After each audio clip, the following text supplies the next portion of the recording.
Hey everybody, Economic Ninja here. I hope you're doing great. We're going to talk about China. I got a story out of the Hedge. I'm going to link it below, and it is about their economy that is crashing right now. And I want people to understand as I read this story, as the big boys, the countries around the world that are falling and they're having to prop up their economy in several different ways, that is going to continue to have ripple effects around the world and exacerbate the issue with other countries, all right?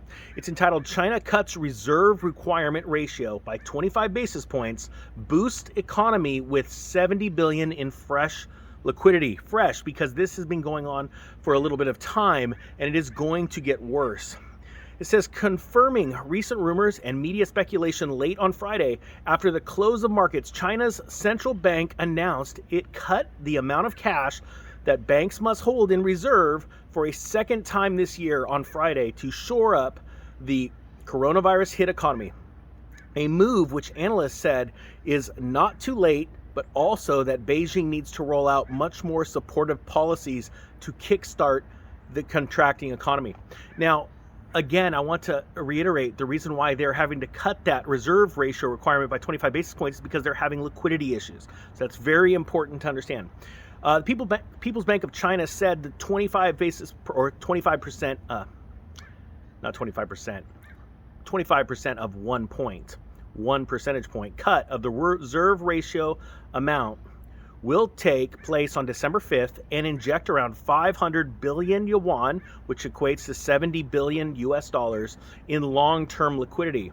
Now it says the PBOC last cut the reserve ratio requirement in April when the central bank announced a, again, quarter of 1% point reduction following the 0.5% point cut in both July and December of last year. So this has been going on for quite some time. They have to keep lowering that reserve ratio, and the reason why is because the banks do not have enough liquidity. They need them to go out and make more loans. But as this economy is still locked down in China, and you're seeing horrible news out of there, where they're literally building prisons for people now.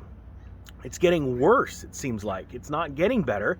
That means that ripple effect from their country is going to hit Europe and hit our country, okay? Because they are not producing as much. They are not as stimulated as they used to be. And that money, our countries have grown accustomed to them flowing into our economy. So you're going to see continued stress on the global financial system. Now, I'm going to be honest with you. I think this is a great opportunity because I don't want a global economy. I want survival of the fittest, and I want those that have been destroying the economy, and many economies, countries around the world have been destroying their own economy. I want to see this thing fall apart, quite frankly, because I don't like this globalist regime, this globalist style economy, okay? And that's why it's so vital that we here in America and anywhere in the world, that you become strong essentially yourself. You become your own bank. You borrow money from yourself.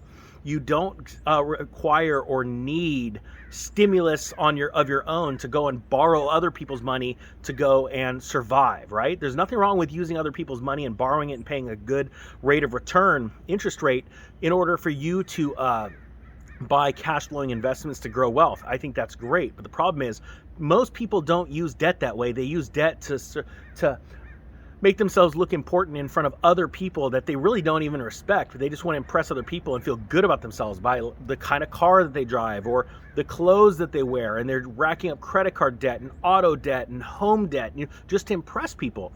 We want to become our own bank, especially using stories like this where entire countries are collapsing, and they are collapsing. They would not lower the reserve ratio for banks, and they would not add stimulus into the economy if they weren't collapsing. This is a last-ditch effort by central governments. But I want you to understand, like it says in the story, this wasn't done too late.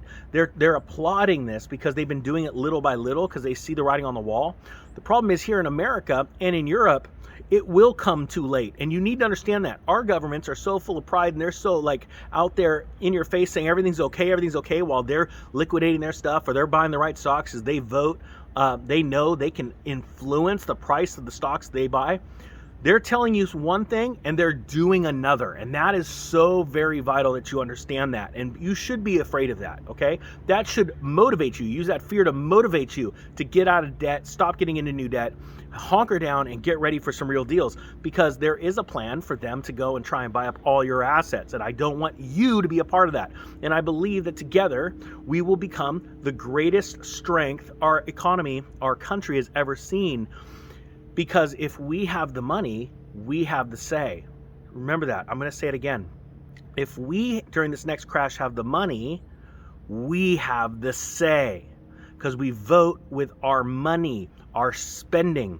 And that is extremely vital. And this is a call to action right now for human beings all around the world. But I want to focus primarily on my country in America, because I don't want to see the policymakers throw our economy down into the gutter, destroy us, and then buy us up for pennies on the dollar and run us like slaves.